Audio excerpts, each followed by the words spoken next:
જ્યારે માતાજીના નવલા નોરતા નજીક છે ત્યારે માતાજીનું જો આપણે વર્ણન કરવું હોય તો માતાજીનું વર્ણન કેવી રીતે કરાય? હો તું તો તેજનો અંબાર,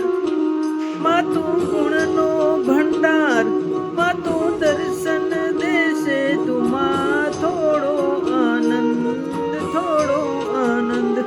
ભવો ભવનો યાપાર, દયા દાખવી દાતાર, કૃપા કરજે અમરંક ઉપર થોડી લગાર.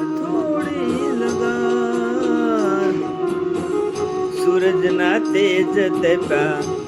ચંદ્ર કિરણ હયે વસ્યા, સૂરજના તેજ તેપા ચંદ્ર કિરણ હયે વર્ષા, તારલિયા ટમટ મારે માડી તારા આંગણા આવવાના થયા, માડી તારા આવવાના દાણ થયા, માડી તારા આવવાના દાણા